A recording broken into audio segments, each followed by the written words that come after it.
Assalamualaikum warahmatullahi wabarakatuh. Selamat datang di video saya. Nama saya Faisal Alwan, NIM 1818074. Video ini saya buat untuk memenuhi tugas uji kompetensi 1, mata kuliah pengantar rekayasa perangkat lunak.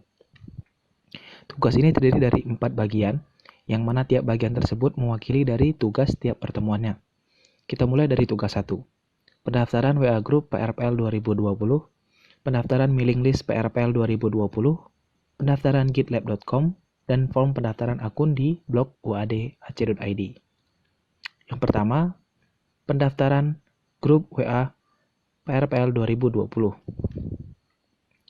Yang kedua, pendaftaran mailing list. Yang ketiga, pendaftaran di gitlab.com. Dan yang terakhir, pendaftaran akun blog uad.ac.id.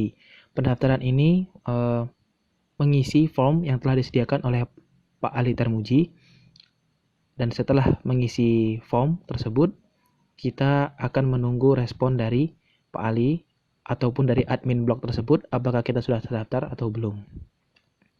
Selanjutnya tugas 2, persiapan peralatan pengembangan. Yang kedua, pendaftaran project aplikasi berbasis web atau desktop. Peralatan pengembangan. Saya menggunakan laptop Asus A411U yang mana spesifikasinya adalah sebagai berikut.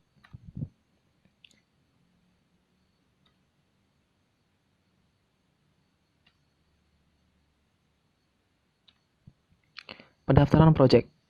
Saya mendaftarkan project di form yang telah disediakan oleh Pak Ali Tarmuji. Project tersebut berjudul aplikasi pengenalan lagu-lagu daerah untuk anak-anak. Tugas 3. Pembuatan project GitLab dan invite Ali Tarmuji @uad.ac.id. Yang kedua, pemasangan Git client di laptop atau plugin Git di editor. Yang pertama, pembuatan project. Yang kedua, menginvite Pak Ali Tarmuji ke project tersebut. Yang ketiga adalah penggunaan Git tersebut di Visual Studio Code, yang mana ketika diterapkan di terminal, maka project tersebut akan dikirimkan ke GitLab yang telah saya buat. Berikut buktinya.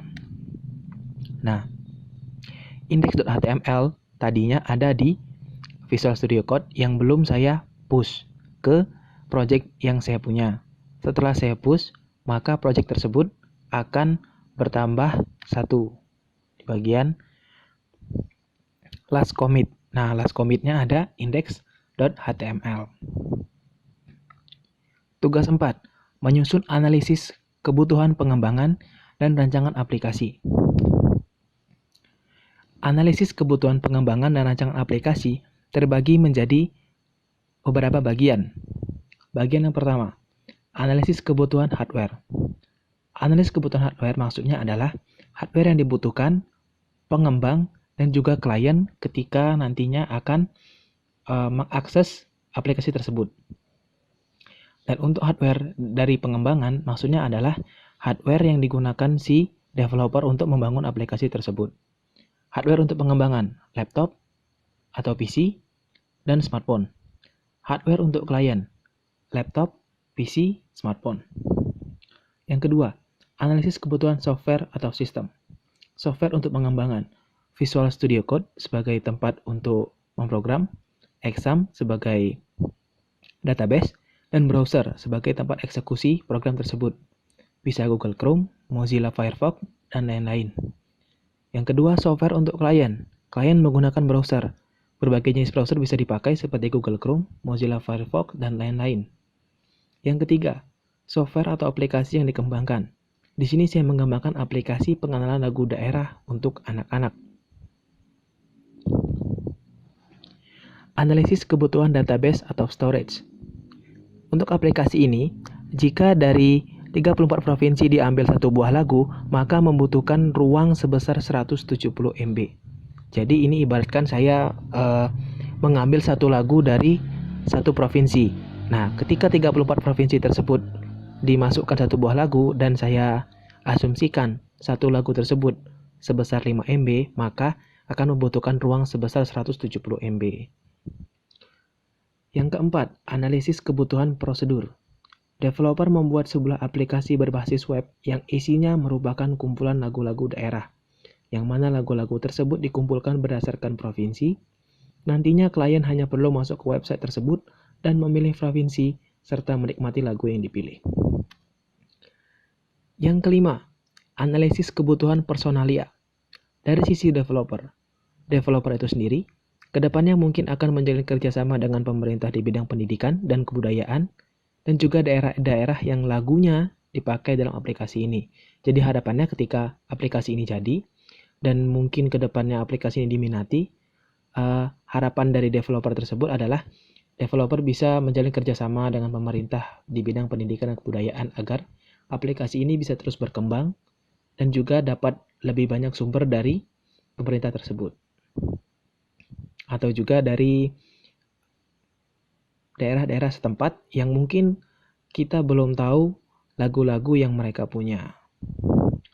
Yang kedua, dari sisi klien.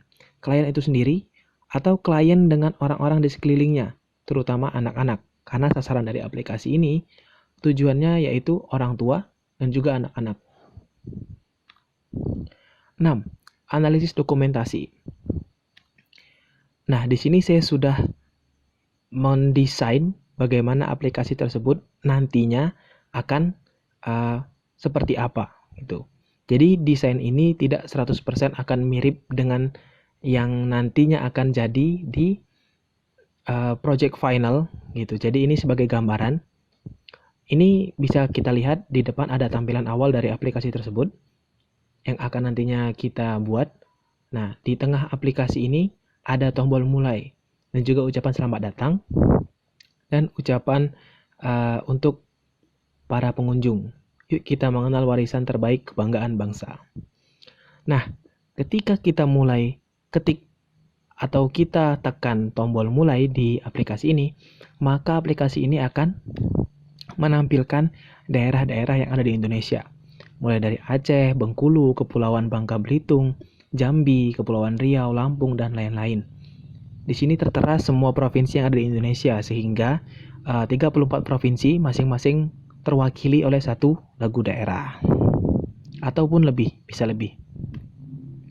Nah, ketika provinsi tersebut kita klik, maka akan muncul beberapa rekomendasi lagu daerah yang telah kita rancang ataupun kita kumpulkan.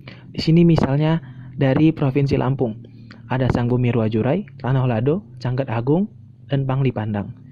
Nah, misalkan kita ingin menyetel atau memplay musik Sang Bumi Ruwajurai, ketika kita klik, maka akan diputar oleh aplikasi tersebut di bagian bawah daftar lagu tersebut. Nah, nantinya ketika pengunjung ingin mengganti lagu yang lain, pengunjung bisa menekan tombol kembali, memilih daerah yang diinginkan, lalu seperti tadi, langsung memilih lagu yang ingin diputar. Nah, saya kira segitu saja dari saya. Terima kasih telah menonton video ini. Akhir kata, terima kasih. Wassalamualaikum warahmatullahi wabarakatuh.